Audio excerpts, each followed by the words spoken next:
한국 하나디펜스가 생산하는 K9 자주포 썬데이 이집트 수출이 성사되면서 K9 수출 역사상 최대의 성과인 2조 원 이상의 수출을 달성했습니다. 이집트는 한국을 포함해 세계에서 9번째로 K9 썬더를 운용하는 국가가 되었습니다.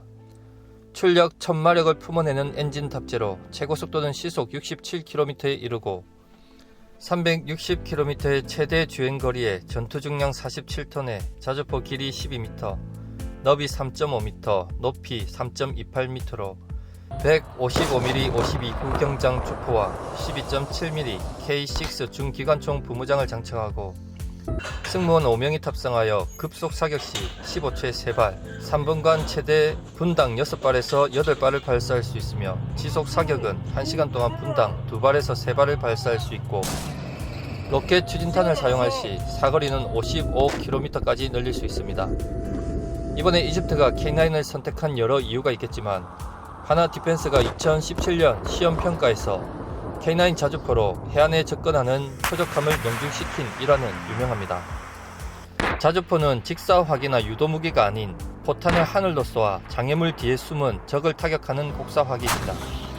거기다 K9은 사거리가 40km에 이르는 장거리 유도무기로 이런 곡사화기로 망망대해를 통해 해안으로 접근하는 함정을 명중시키는 것은 상상도 못할 일이죠.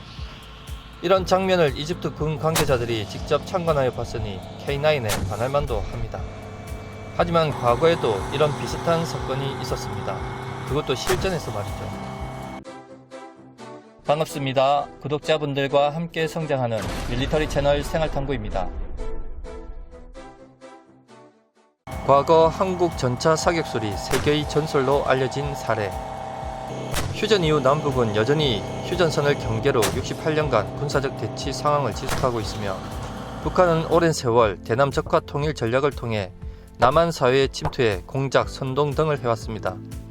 특히 휴전 이후에는 휴전선을 통해 북한의 무장 간첩을 수시로 난파했지만 국군에 의해 점차 차단되는 횟수가 증가하자 북한은 해상을 통해 난파 간첩들을 남한에 침투시키는 방법을 꾸준히 실행해 왔습니다.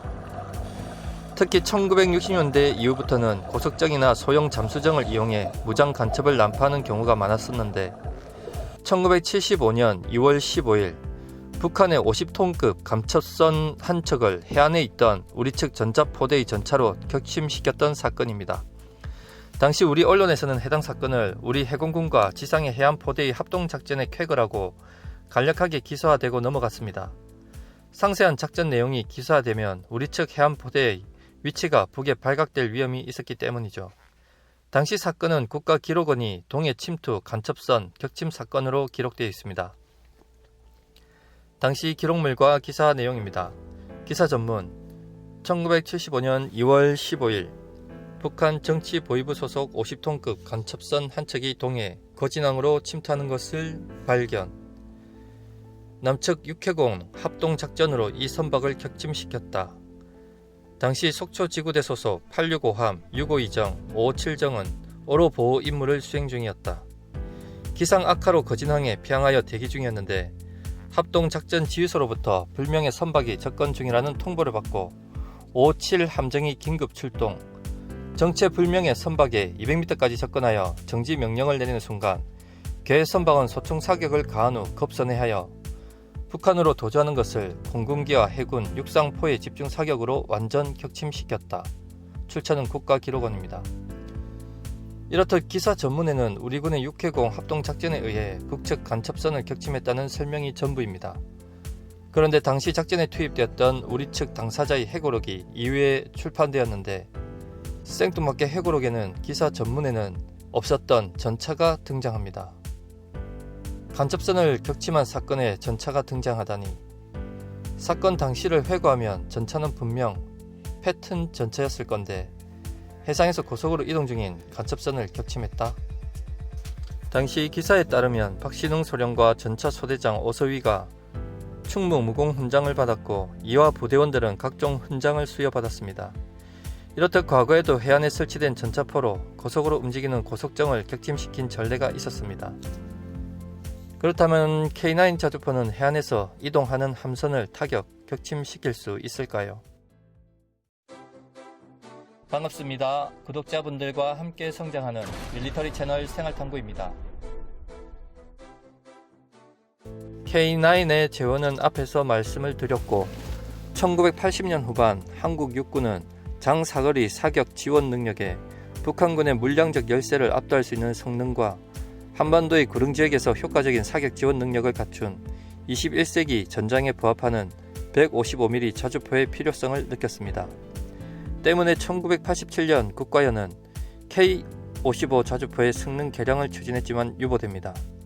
하지만 연구원들은 좌절하지 않고 155mm 자주포 개발을 포기하지 않았는데 1987년 당시 미국과 영국, 독일, 이탈리아는 155mm 52구경장의 사거리 40km라는 탄도 협정을 자주포에 적용하기로 결정하였고 비슷한 시기에 개발하기로 한 K9 자주포의 작전 요구 성능 ROC의 기준점이 되었습니다.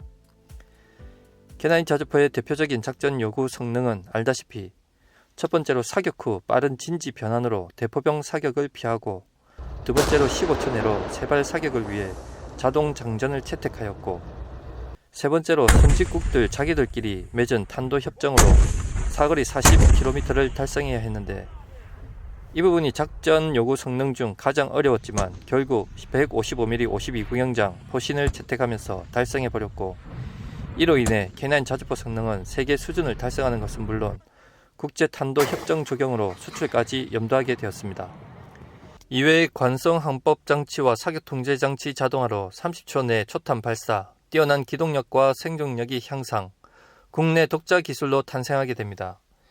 K9 자주포가 개발되었을 때 공격력에 대한 이야기 중 155mm 52구경장 복사포의 공격력 내용을 보면 분명 없이 공중 목표를 제외하고 모든 표적에 대응이 가능하다라고 되어 있습니다.